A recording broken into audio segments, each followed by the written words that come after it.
안녕하세요. 저는 초등학교 시절부터 함께 자란 단짝 친구가 있습니다. 같은 동네에서 자라며 초중고를 모두 함께 다닌 우리는 정말 가족보다 더 가까운 사이였어요. 그러던 중 고등학교 때 친구 아버지가 미국으로 발령을 받으시면서 친구는 가족과 함께 미국으로 이민을 가게 되었고, 그렇게 우리는 물리적으로 멀어졌지만 매일같이 SNS로 연락을 주고받으며 우정을 이어갔습니다. 그리고 제가 25살이 되던 해 친구가 한국으로 완전히 귀국한다는 소식을 듣고 너무 기뻐 오랜만에 만남을 손꼽아 기다렸어요. 그런데 친구가 저에게 미국에서 사귄 남자친구를 함께 데려온다며 결혼까지 생각 중인 진지한 사이니까 꼭 소개하고 싶다고 말하더라고요. 반가운 마음으로 약속 장소에 나갔는데 친구가 데려온 남자친구를 보는 순간 저는 말문이 막혔습니다. 그 사람은 다름 아닌 제가 20살 때 2년 동안 정말 진심으로 사귀었던 전 남자친구였거든요. 친구는 그런 사실을 전혀 모르고 있었고, 그날 저는 아무렇지 않은 척자리를 함께 했습니다. 집에 돌아오는 길, 제 머릿속은 온통 복잡한 생각뿐이었습니다. 이 사실을 친구에게 말해야 할까요? 아니면 그냥 모른 척하고 친구의 행복을 지켜줘야 할까요? 말하면 친구와의 우정이 무너질까 걱정되고, 말하지 않으면 제가 너무 괴로울 것 같아요. 여러분이라면 어떻게 하시겠어요? 저는 결혼한 지 2년 된 평범한 주부입니다. 얼마 전 첫 아이를 출산했고 2주간 산후조리원에 있었습니다. 임신도 출산도 쉽지 않았지만 남편이 옆에서 많이 도와줬고, 저는 조리원에서 몸을 회복하며 조금은 안정을 되찾을 수 있었죠. 조리원 퇴소 날, 남편이 아침부터 저를 데리러 왔습니다. 신생아를 조심스레 카시트에 태우고 저는 설레는 마음으로 집으로 향했습니다. 드디어 우리 아기와 함께 우리 집에 가는구나 하는 생각에 마음이 몽글몽글해졌죠. 그런데 현관 앞에 도착한 순간 저는 머리가 멍해졌습니다. 문 앞에 신발이 6켤레나 놓여 있었기 때문입니다. 저는 순간 설마 싶었고 남편도 당황한 듯 신발을 쳐다보며 이게 뭐지? 중얼거렸습니다. 남편도 전혀 모르고 있던 상황이었습니다. 현관문을 열자 저는 눈을 의심했습니다. 시어머니, 시아버지, 큰형님, 형님 남편, 조카 둘, 심지어 이모님까지 시댁 식구 7명이 거실에 앉아 TV를 보며 웃고 계셨습니다. 저와 남편은 당황했고 남편이 어머니께 엄마 오는 거 미리 얘기 왜 안 했어? 라고 물으니 시어머니는 아니 뭐 손자 태어난 날인데 당연히 우리가 제일 먼저 보고 싶지 않겠니? 그래서 미리 와 있었지. 라고 태연하게 말했습니다. 남편은 순간 말문이 막혀 아무 말도 못했고 저는 애를 안고 그냥 방으로 들어갔습니다.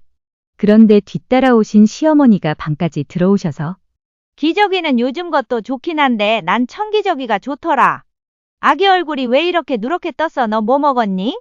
너는 산후보약 안 먹었니? 그러니까 젖이 안 나오는 거야. 같은 잔소리를 퍼부으셨고 저는 차마 대답할 기운도 없이 땀만 흘리며 듣고 있어야 했습니다. 거실에서는 형님 아이들이 뛰어다니며 장난감을 던지고 저희 부부가 준비한 조용한 신생아 방은 개방되어 누가 오갔는지도 모를 상황이었죠. 결국 저는 울음을 꾹 참고 남편에게 톡을 보냈습니다. 나 진짜 너무 힘들어. 나 지금 울 것 같아. 조리원 다시 가고 싶어. 남편은 바로 방으로 와서 저를 보더니 심각한 표정으로 말했습니다. 미안해. 나 진짜 몰랐어. 이건 진짜 아니지. 그날 밤 손님들이 돌아간 뒤 저는 남편에게 말했습니다. 나 친정으로 가 있을게. 이러다 나 진짜 산후우울증 올 것 같아. 남편은 바로 고개를 끄덕이며 알겠어. 내가 다 정리할게. 라고 했고 저는 아기와 함께 친정으로 갔습니다. 남편은 이후 3주 동안 매일 왕복 2시간을 운전해 친정으로 왔고 기저귀도 갈고 이유식도 같이 배우며 저를 도와주었습니다. 그 사이 시어머니는 전화로 넌 며느리가 왜 이렇게 예민하냐? 다 우리 손주 위해서 한 건데 뭘 그렇게 삐죽거리냐? 고하셨고 남편은 단호하게 말했습니다. 엄마, 앞으로 우리 집 올 땐 꼭 나한테 먼저 말하고 오세요. 그리고 이제부터 아기 보러 오실 땐 손 씻고 3시간을 넘기지 말고 가세요. 아내도 쉬어야 합니다. 그거 지키지 않으실 거면 오지 마세요. 라고 단호하게 말했습니다. 그렇게 말할 때는 시어머니한테 너무 못되게 구는 거 아닌가 싶어. 미안하기도 한데 그래도 저도 우선 회복이 제일 중요한 것 같습니다. 저라면 어떻게 하실 것 같은가요? 많은 이야기 궁금합니다. 결혼 후 첫 명절을 앞두고 저는 솔직히 걱정이 많았습니다. 평소 낯을 많이 가리는 성격이라 처음 뵙는 시댁 어른들 앞에서 어떻게 행동해야 할지 막막했고, 전 부치기며 잡채 만들기 같은 명절 음식도 제대로 해본 적이 없어서 긴장감이 컸죠. 남편은 우리 엄마는 누나가 있어서 그런지 며느리한테 잘할 거야, 걱정하지 마. 라고 말했지만 그런 말이 오히려 더 불안하게 느껴졌어요. 내가 실수라도 하면 시어머니가 실망할까 봐요. 저는 어머님한테 잘 보이고 싶었거든요. 명절 하루 전날 남편과 함께 시댁에 도착했을 때 시어머니는 환한 얼굴로 저를 맞이해 주셨어요. 따뜻하게 손을 잡아주시며 고생했지. 먼 길 오느라 피곤했겠다. 하고 웃으셨는데 제 얼굴에 굳은 표정이 떠나지 않는 걸 바로 알아채셨던 것 같아요. 저는 최대한 미소 지으려 했었지만 속은 긴장으로 가득했거든요. 그날 밤 모두가 잠든 늦은 시각, 저는 방에서 혼자 조용히 누워 이런저런 걱정에 잠을 이루지 못하고 있었습니다. 그런데 갑자기 조심스럽게 방문이 열리더니 시어머니가 조그마한 찻잔을 들고 들어오셨어요. 향기로운 대추차를 내밀며 잠 안 오지? 나도 그랬어. 첫 명절 때는 잠도 안 오고 배도 아프더라고. 말씀하시는데 그 한마디에 마음이 무너지는 기분이었습니다. 예전엔 나도 며느리였어. 그때 내가 얼마나 긴장하고 힘들었는지 몰라.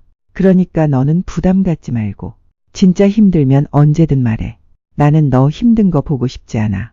그 말을 듣는 순간 꾹꾹 눌러 참았던 감정이 터져버렸습니다. 눈물이 쏟아지고 말았죠. 시어머니는 그런 제 등을 천천히 쓰다듬어 주셨고 저는 처음으로 이 집에서 나도 한 식구구나라는 위로를 받았습니다. 다음 날 아침 저는 새벽부터 전을 부치고 준비할 마음으로 일찍 일어났는데 이미 부엌에는 시어머니 혼자 계셨습니다. 분주하게 움직이며 음식을 거의 다 준비하고 계셨어요. 제가 뭐 도와드릴까요? 하고 물었더니 시어머니는 고개를 절레절레 흔들며 웃으시더라고요. 넌 과일만 예쁘게 썰어주면 돼. 내 며느리는 손님처럼 왔다가 가면 돼. 이런 명절은 내가 책임질게. 순간 가슴이 뜨거워졌습니다.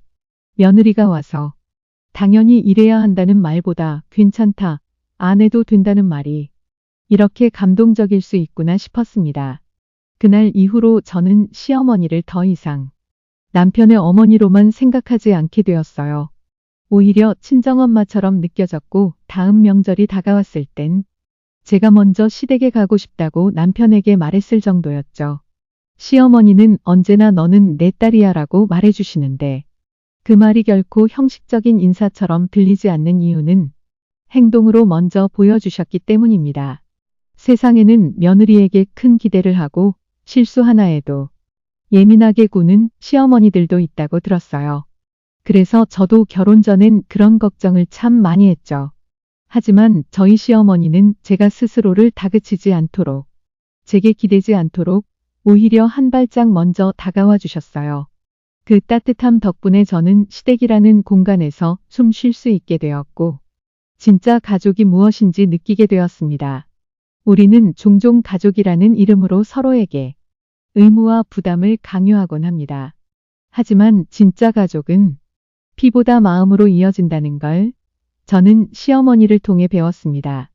아직은 표현에 서툴지만 언젠가 저도 시어머니처럼 누군가에게 그런 따뜻한 어른이 되어주고 싶습니다. 어머님, 며느리도 잘할게요. 사랑해요. 제가 며느리가 있는데 제가 계속 참아야 하는지 들어봐 주세요. 저는 외동아들이 하나 있습니다. 오랜 시간 솔로로 있다가 며느리감을 데리고 왔습니다. 그렇게 결혼을 한다고 하더라고요. 우리는 노후를 위해 준비한 돈까지 아들 아파트 사는데 보태주면서 우리 아들의 행복을 빌었습니다. 겨울에 결혼을 하고 첫 명절에 아들과 며느리가 집에 온 날이었어요. 우리는 서울에 살고 아들 부부는 인천에 살아서 엄청 멀지는 않지만 둘은 일하다가 온다고 해서 피곤할까봐 걱정이 되었습니다. 그렇게 아들 부부가 도착했습니다. 며느리는 들어오자마자 우리에게 환하게 인사하고 바로 거실로 들어가 소파에 누웠습니다. 젊은 사람들은 그런다더라 이렇게 생각하고 며느리에게 며느리야 너희들 힘들까봐 음식은 다 해놨다. 저녁에 손님 오면 같이 맞이하자. 그렇게 말하니 며느리가 네? 저는 서울 친구들하고 오늘 저녁 약속 다 잡아놨는데요. 라고 말하는 것입니다. 조금 서운하긴 했지만 오늘이 설날 당일은 아니니 그럴 수도 있겠다 싶어 넘어갔습니다. 그렇게 화려한 옷을 입고 나간 며느리는 새벽 2시에 만취한 상태로 들어왔습니다. 그게 끝이 아닙니다. 설날 당일에 오후 1시에 일어났습니다. 우리 집에 친척들이 다 모여 계속 친척들이 왔다 갔다 해도 아들이 깨워도 피곤하다고 계속 짰습니다. 그렇게 일어나서는 거실에 소파에 계속 누워있다가 오후쯤 친정을 갈 거라고 짐을 쌉니다. 제 나름 며느리에게 고리타분한 시어머니가 되지 않겠다. 아들 부부가 잘 살면 그만이다라고 수없이 되뇌었는데 이런 상황은 좀 황당스럽네요. 이걸 며느리에게 말해야 할까요? 말한다면 도대체 어떻게 말해야 하나요? 저는 결혼한 지 5년 정도 되는 30대 남성입니다. 저는 평소 옷을 사는 것을 좋아하고 모으는 것도 좋아합니다. 그렇게 결혼을 하고 나서도 아이가 생겨서도 예쁘고 특이한 옷을 사고 모으는 것이 제 삶의 재미이고 스트레스 해소법이었습니다. 유행은 돌고 돈다고 했지요? 몇 년 전에 유행했던 옷이 다시 몇 년이 지나서 유행을 타게 된 겁니다. 제가 유독 기뻤던 이유는 구하기도 힘들고 비쌌기 때문에 입을 생각에 신이 나서 옷을 찾기 시작했습니다.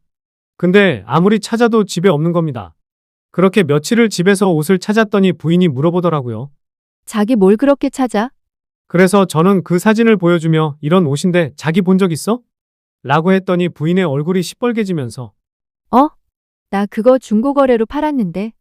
라고 말했습니다. 그러면서 이어서 들은 이야기가 충격이었습니다. 자기 안 입는 거 내가 많이 팔았는데?